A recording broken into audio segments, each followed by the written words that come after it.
Hello learners, this is Habeeba with Excelwithme. If you like the video, please do like, share, subscribe and comment below. Let's start today's class, that is Central Teacher Eligibility Test, Paper 2, Social Science, Geography, NCERT, Class 6, The Earth, Our Habitat, Chapter 7, Our Country, India. Now the first question, India is a country of vast geographical expanse, that is the statements in the north it is bounded by the lofty Himalayas, the Arabian Sea in the west, the Bay of Bengal in the west, the Indian Ocean in the south. So we have to remember all the surrounding geographical expanses of our country. Now what is a piece of land that is surrounded by water on three sides called the peninsula? Now the statements, India has a population of more than 120 crores since the year 2011. It is the second most populous country of the world after China. Now the statements, India has an area of about 3.28 million square kilometers. The north-south extent from Ladakh to Kanyakumari is about 3,200 kilometers. And the east-west extent from Arunachal Pradesh to Kutch is about 2,900 kilometers. Now the statements, large countries which stretch extensively from east to west do not have a single standard time for the whole country. The USA and Canada have 7 and 6 time zones respectively. Both are correct. Now the statements again, India is located in the northern hemisphere.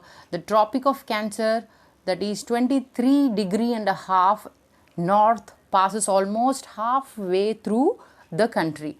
Now from south to north, mainland of India extends between 8.5 4 minutes north and 37 degree 6 minutes north latitudes. Now from west to east, India extends between 68 degree 7 minutes east and 97 degree 25 minutes east longitudes. So all the statements we have to remember, very important statements. Individual questions also can come from these statements. Now the sun rises about 2 hours earlier, where here in the east Arunachal Pradesh than in the west Gujarat. Now statements, the local time of longitude of 82.5 east has been taken as the Indian Standard Time. This meridian or longitude is also termed as the standard meridian of India. Now how many countries share land boundaries with India? There are 7. Across the sea to the south lie our island neighbors, that is Sri Lanka and Maldives. Now what is separated from India by the Pak Strait? That is Sri Lanka. They are very fine soils brought by rivers and deposited in the river basins, alluvial deposits. Now a river or stream which contributes its water to a main river by discharging it into main river from either side, that is the tributary. Now Himalayas, Him plus Alya, what is the meaning of it? That is the abode of snow. Statements, the Himalayan mountains are divided into 3 main parallel ranges. The northernmost is the Great Himalaya or Himadri. The world's highest peaks are located in this range. Middle Himalaya or Himachal lies to the south of Himadri. The Shivalik is the southernmost range. So all the statements are true and these are very important. Individual questions can also come from this, that is Himalaya or Himadri located in this range, that is the world's highest peaks, and middle Himalaya, Himachal lies to the south of Himadri. Shivalik is the southernmost range. Now the statements again, the northern Indian plains lie to the south of the Himalayas. In the western part of India lies the Great Indian Desert. To the south of northern plains lies the peninsular plateau. So we have to remember these geographical expanses. The northern Indian plains lie to the south of the Himalayas are formed by the alluvial deposits laid down by the rivers. Which are those rivers? The Indus, the Ganga, the Brahmaputra and their tributaries. Now what is one of the oldest ranges of the world border it on the northwest side of the peninsular plateau, that is the Aravalli Hills. Now statements related to the peninsular plateau.